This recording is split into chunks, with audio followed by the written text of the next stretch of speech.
Fala, cara aluno, beleza? Estamos aqui hoje no canal do Everest para começarmos a nossa aula de historiografia, tá? Que vai falar justamente sobre a questão dos Estados Unidos na década de 20 e a sua crise. Mas antes de começar a aula, vou te pedir, por favor, que você se inscreva no nosso canal virtual do Everest, certo?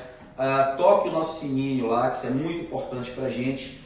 Deixe seu like, certo? Se você precisar tirar alguma dúvida, fazer algum comentário, faça lá pra gente. E principalmente, se você quiser que esse vídeo, vamos dizer assim, chegue até o seu colega que precise também de boas aulas de história, não tem problema, só compartilha lá com ele e faça que esse vídeo chegue até ele sem problema nenhum, ok? Então, é o pedido que aqui o professor Edson Santos está fazendo para você. E agora vamos para o que também nos mais interessa, que é o conhecimento histórico desse contexto, tá? Da década de 20, quer dizer, aquela década que marca o pós-Primeira Guerra Mundial, certo? Diante do que? Das transformações políticas que essa era da catástrofe ela vai gerar. Seguindo, nós vamos observar que, por exemplo, a proposta desse capítulo, que eu tirei diretamente de um livro do professor Eric Johnson Hobsbawm, chamado A Era dos Extremos,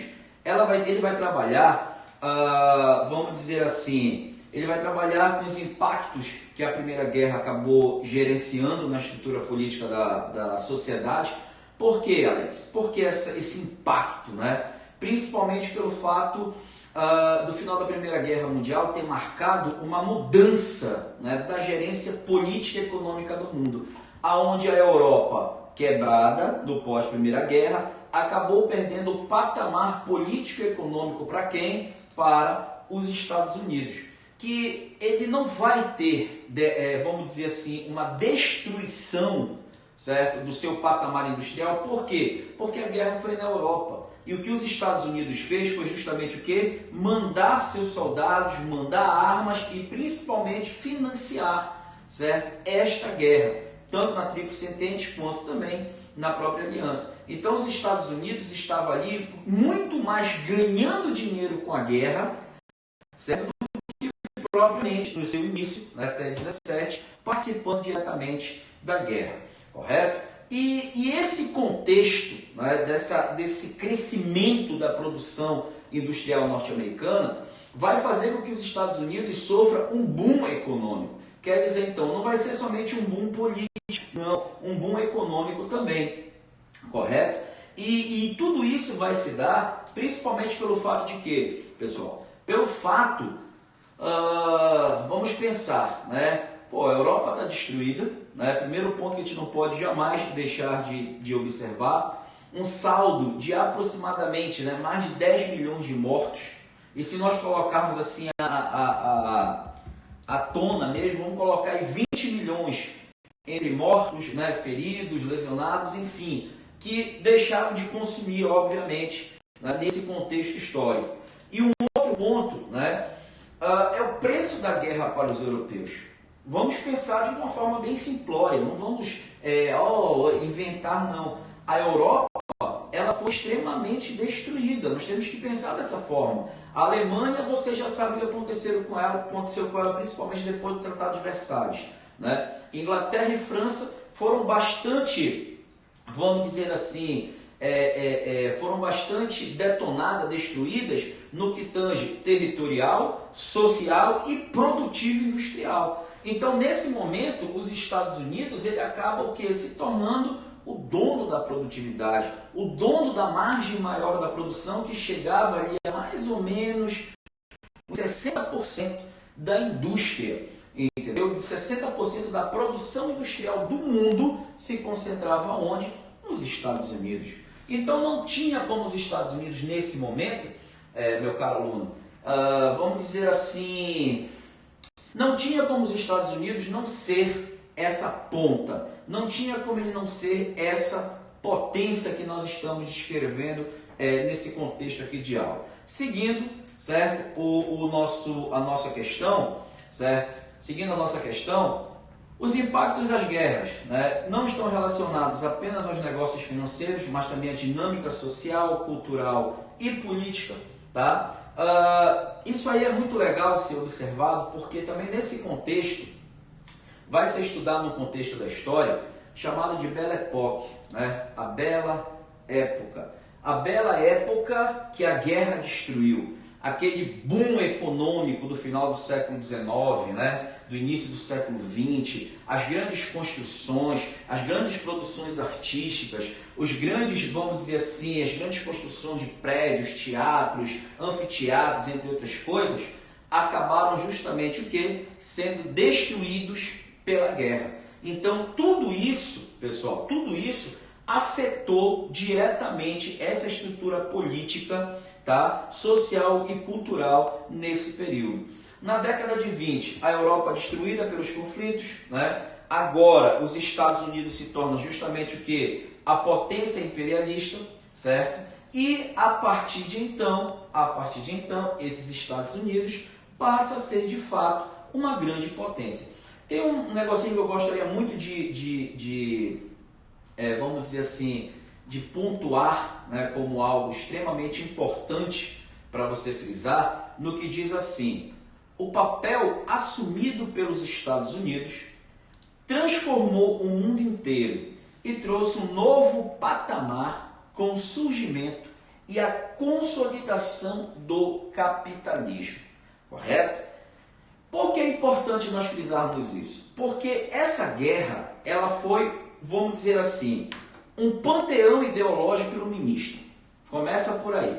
Por que isso, Alex? Por que você fala isso? Porque as potências que estavam disputando ali eram potências burguesas, eram potências, vamos dizer assim, industriais, entendeu? E foram potências que se transformaram e se criaram justamente o quê? No processo das revoluções desenvolvidas por quem? Pela burguesia no final do século XVIII.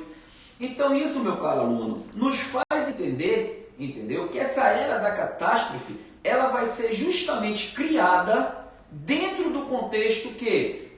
Da vigência do desenvolvimento industrial, econômico, imperialista, propagado por quem? Pela burguesia. E agora os Estados Unidos, no pós-guerra, pós-primeira guerra, né, ele vai ser justamente aquele que vai ter todo esse panteão na sua mão, correto? Mas é aquela velha e boa história: do alto se vai, do alto se cai, entendeu? E os Estados Unidos, ele não vai se preocupar, né, em estudar todo esse contexto, não vai se preocupar em fazer um estudo holístico, logístico, né, e vai se preocupar justamente com o quê? Com produção.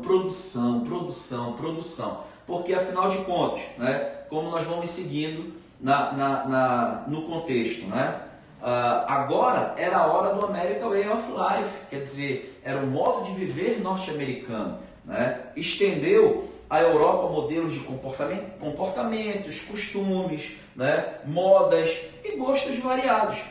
Tudo baseado aonde? Tudo baseado na teoria do bom viver americano, correto? Tudo baseado no bom viver, no modo de viver, no modo de ser norte-americano. E aqui, né, nesse outro slide, por exemplo, certo? Nós temos algumas imagens, certo? Nós temos algumas imagens que demonstram, né, coisas que até hoje vocês, eu, né, todos nós aqui consumimos, como, por exemplo, Coca-Cola, né, Nestlé. Vamos representar ali, né, a família. Olha a família ali como é representada, né? A mãe ali fazendo um churrasco, o filho com uma bicicleta, né? A Coca-Cola, como eu já falei, sendo referendada. Então tudo isso aí era um modo de viver americano, entendeu? Era um modo de viver americano que estava sendo vendido para onde? Para o mundo, certo? No pós-guerra mundial. E no outro ponto, né, no outro slide, nós continuamos vendo justamente o que? Nós continuamos vendo o bem-estar, vamos dizer assim, que esse American Way of Life, ele simplesmente desenvolvia para a sociedade. Mas eu vou colocar um pequeno ingrediente aí, certo? Para deixar um pouquinho mais questionativo esse momento. Pode reparar, que nesta imagem que tu estás vendo, certo? E na imagem anterior, né?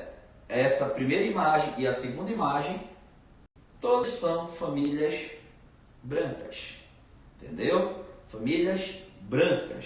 Então isso tu faz ver, entender e observar como essa década de 20, né?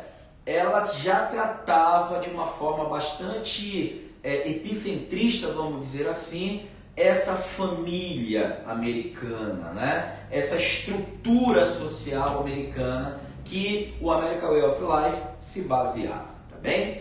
E seguindo, obviamente, todo esse contexto, tá? De muitas compras, de muito furor, de muita, vamos dizer assim, de muita economia, nós vamos chegar justamente a um contexto, né, histórico fantástico, fantástico, fantástico, fantástico, fantástico. Por exemplo, para pensar, como eu falei ainda há pouco, a produção norte-americana ela chegou a 60%, entendeu? A 60% no mundo. Pô, já pensou, sabe o que é isso, cara? Tu tem mais de 50% da produção industrial mundial, isso é imenso, isso é muito grande, cara. Entendeu? O crescimento não diminuiu a desigualdade social, é aquilo que eu sempre falo, tá? PIB, sendo diferente de IDH, PIB, né, é aquele montante da economia, o Produto Interno Bruto, e o IDH, o Índice de Desenvolvimento Humano, extremamente, né, contrário, vamos dizer assim. Isso aconteceu nos Estados Unidos nessa época, tá? Até eu coloquei no nosso material mais ou menos assim, que esse é um erro muito comum, imaginar que o crescimento do PIB ou da renda per capita diminui as desigualdades sociais.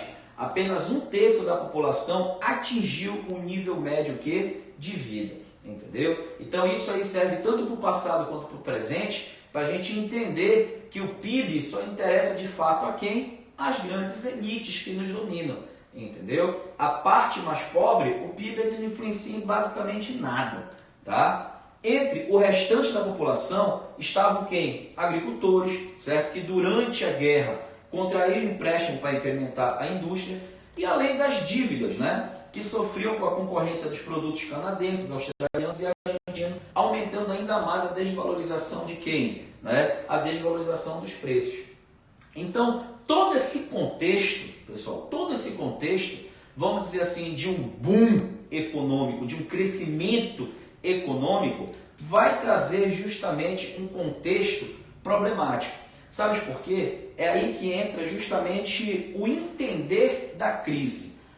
Os Estados Unidos estavam basicamente concorrendo sozinho, tá? E, como eu gosto às vezes de brincar, né, de falar que ele era concorrente dele mesmo, entendeu? Então ele não se preocupou, por exemplo, de olhar para a Europa. Ele não se preocupou, por exemplo, de olhar para a Inglaterra e França, que eram potências que quebrou, vamos pensar assim, quebrou, entendeu? Por causa da guerra, suas indústrias reduziram produção, logicamente, mas que aos poucos iriam justamente o quê? Iriam justamente se restabelecer, queriam justamente se reorganizar. E aquilo que antes eles consumiam, que quase 80 a 90, 100% dos Estados Unidos, no decorrer, por exemplo, de 1924, certo? 25, já começa o quê? A ter uma queda, já começa justamente o quê? A reduzir esse excesso de consumo. E no seguinte quadro, por exemplo, que nós vamos observar, certo? Nós vamos ver justamente o quê? A quebra. Por quê? Muita produção, muita produção, muita produção, e agora o mercado não mais o quê? Não mais absorvia, entendeu? E como o mercado não mais absorveu essa produtividade, eles não teriam mais para que vender. Uma regra simples de matemática, entendeu? Se eu tenho muito produto, certo? E eu não tenho com quem compre, a tendência desse produto é justamente o quê? A baixar de preço. É o que está acontecendo hoje com a gasolina, né? Há um mês, 2 meses atrás, a gasolina aqui no Brasil estava chegando a R$ 4,75, R$ 4,80 até R$ 5. Hoje você vai em postos aqui no caso na nossa cidade de Marabá, encontra a 3,19, a 4,19. Tu vai em Araguatis, 13,80, entendeu? Então esses dados mostram justamente o momento de crise que nós estamos vivendo, e não é que dá para fazer uma comparação igual. Não faça isso, que são tempos diferentes. entendeu? Mas dá para começar a perceber a desvalorização dos produtos justamente por causa de quê? Por causa da queda, certo? Desse consumo. E esse outro quadro, ele já vai mostrar que a superprodução vai gerar qual o contexto da história? A quebra da Bolsa de Nova York, tá? Uma irrefreável onda de vendas derruba o preço das ações, causa pânico na Bolsa de Nova York e leva milionários à bancarrota. Para onde vai a economia do país mais rico do mundo? Isso, né? A Veja de outubro de 1929, ela justamente trazia essa manchete que obviamente iremos ver, né, no decorrer do processo de aula. Seguindo as nossas dicas, tá? Não te esquece, te inscreve lá no canal Everest Virtual, ok? Não te esquece disso. Toca o sininho lá, plim, plim, plim, bacana, entendeu? Deixa o nosso like, perfeito? Porque isso é muito importante para que a gente continue aqui fazendo esse trabalho diferenciado com vocês, tá? E qualquer coisa, tiver uma dúvida, queira questionar, coloca lá nos comentários, não tem problema nenhum não, estamos aqui justamente para te ajudar nesse contexto, tá firme? Cara aluno, valeu, forte abraço!